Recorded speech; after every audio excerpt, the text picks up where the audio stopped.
Molo is historically is a black spot, and all this it has been like a sacrifice because I know most of you must have gone to Londiani, the accident of Londiani. Oil, mafuta ilikuwa imemwagika,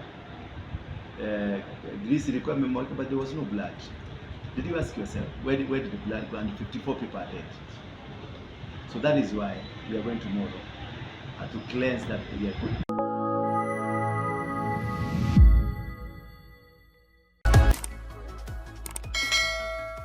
Naitwa Apostle Ndura Waruinge kutoka.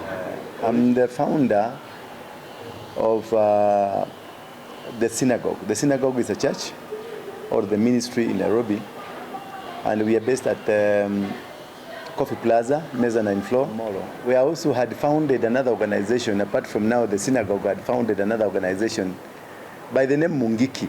I know when I mention this name, kila mtu anatetemeka hivi. It's a huge name, it's a powerful name. But I thank God for everything. I thank God because He's special, He's wonderful to me.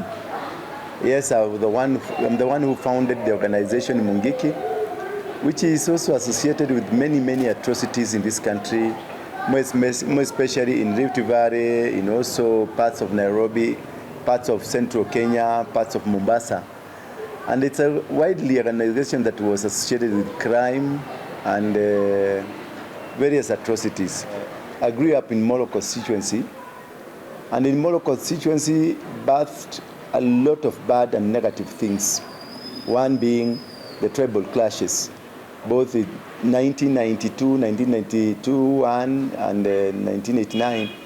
And another one was the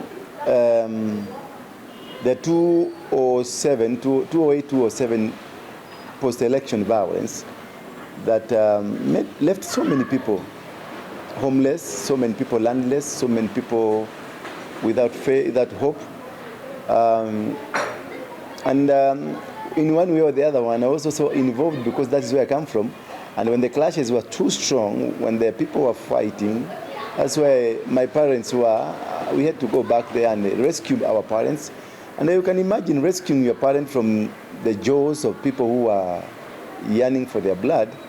It required some kind of militant operations to be able to rescue your parents from being mauled, being destroyed or killed, or the houses being demolished or burned down. But all in all, after so many years, and after leaving and coming out of Mungiki, I went back to school for religious studies. I did my theology, my first degree, my second degree. I'm in my third degree in various subjects pertaining to the social life, was pertaining to the psychology, science of addictions, and also in the Bible, theology itself, and religion. You know, there is theology and there's religion. And I've been able to go through well. And after that, I decided now to embark in a mission of finding myself through the ministry, serving God, worshiping God, and doing everything that pertains God. And because of that, when I founded the organization, the synagogue, I also founded a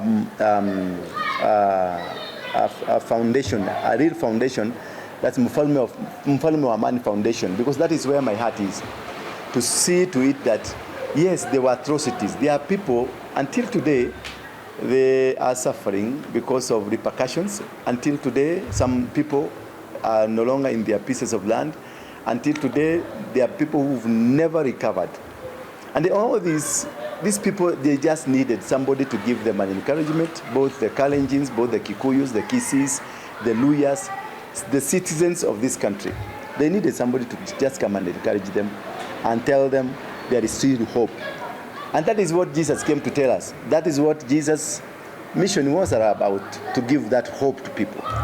And as a follower of Jesus Christ, I have immediately, after school now, I have immediately embarked on a peace mission throughout the country. And I'm starting it from Molo, because that is where I was born, that is where I grew up, that is where I have the history, that is where I have the understanding of the history of Kenya violence. It is, if you mention the name Molo, it automatically gives you the history of violence in this country because it has given birth to many things. Remember, in those years of 53, 54, and 55, 56, until up to 57, Molo was a slaughterhouse where all the Kikuyus who ran away from Central coming to the Rift Valley, they were captured and taken to Molo, where now the Molo Stadium is. That is where there was a prison for the white people, where they used to kill those people who came from Central Kenya. Again, that is the same place where we had the tribal clashes, both the first and the second. The people who ran away from their farms, they were settled in Molo Stadium for maybe repatriation, to be taken back to Central Kenya, others to be taken back to Kisumu, others taken back to Kericho, all parts of the country. It was like a center, a holding ground where people were repatriated. But the whole thing is, Molo has never seen peace. Even if it seems it has peace, people are struggling. The repercussions. The people used to farm in their farms. People used to do a lot of things in their day-to-day life. They are no longer doing it because maybe they are not at ease with the settlement. The Kikuyus are not at peace with Kalenjins. The Kalenjins are not happy with the Kikuyus and also Kisis, the Luyas, the Kambas, the Turkanas, the Maasais. Of late you've had skirmishes in Mount Narok. And all these things is because that we have tensions. And these tensions is just because there's no one who has ever tried to address the tension itself to see why did it come and why did we have the tribal clashes and why did people die. That is why I'm coming back. I was one of the people that were involved in the clashes. As Kikuyus, the Kikuyu warriors, the Kikuyu young men and women, we were involved in defending our parents, also fighting for our parents. And also we have Kalenjins who are also fighting, defending their tribe, defending their interests. So after consultations, I've consulted the political class, the religious class, the business class, and the people around, parents and the old, young and old. We have found it necessary now that we must address the root cause and then heal. Now on the 25th, 26th and 27th of August, we are having a massive gathering in Molo Stadium. First of all, we have invited the Kikuyu elders and the Kalenjin elders, the Maasai elders, the Kisii elders, the Luya elders, that we will meet at the stadium and do some sort of cleansing. And we have also invited the clergy. We do some sort of cleansing so that we can begin a journey from the same platform. That the Kalenjins will come and repent their sin, the Kikuyus will come and repent their sin, their pastors will come and repent their sins, the Luyas, the Kisii will come, and all of us, we will talk about it and repent and seek a platform where God will guide us from there. Then we will embark in a journey to go and speak to those people who are displaced, to speak to those people who are facing challenges in life, and if we can be able to raise finances to help these people that are no longer in their farms, we do something for them and return them so that we can have the production, food production being enhanced. And that is my main cause, my main reason of being in Nakuru, being in Molo, being in Orenguruoni, being in Kamara, being in Eldoret, and we are really moving forward, unearthing the history, the bad part of the history. Then we create a new history, a new forward, a new way where everybody will be somebody in their land, in their Nakuru County, a county of diversity. Thank you. I can't go to start a journey from Murang'a where I don't belong. I have to start from home. I have to tell my people, I have to show the world I started from home. This is my home. And first of all, you must make your people where you come from believe in you so that you can start a journey together. Number one. Number two, Molo is historically is a black spot. We call it those constituencies, the larger Molo.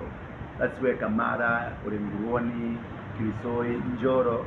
This is the larger Molo constituency, and the larger Nakuru is also district. And it has been a point where demonic activities have happened. In Molo Stadium, where the stadium is, that is where they had a jail, where Kikuyus were killed by the white men. The Kikuyus ran away from central Kenya. That is where they were killed. So that is, and we go to near Kibunja. There is old houses near Kibunja. As you enter tomorrow, that is where we had one detaining camp. That old house was a detaining camp. As you go to Orenguroni, at a place called Moto, the other old houses there, and the Mona farm, that's where we had another holding ground. And as we come into where we have Kiringet water in near Turi, there was another place where they had a holding ground. So, and another from Rondiani, near a place called Mau Summit. Mau Summit is a Mzungu that we call Simit. That was his name. So those are the people who are positioned to make sure they brutally kill the African people. So after many years, there are four things that have happened.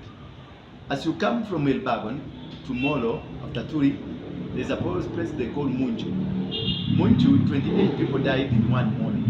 It's a grave. There is a monument they put there. As you approach Salga, some 200 people were burned to death. There's a Sachangwan, and still the grave is there. As you come from Orenguroni, near a place called Mona or Kiambu, another 22 people died one morning. And just the other day, 50 people died from the other side of Rondiani. All those are the 4 gates of entering tomorrow. And all these, it has been like a sacrifice. Because I know most of you must have gone to Londiani, the accident of Londiani. Oil, mafuta ilikuwa imemwagika, grease ilikuwa imemwagika, but there was no blood. Did you ask yourself, where did the blood go? And 54 people are dead. The people are died there, but no blood. What could have happened?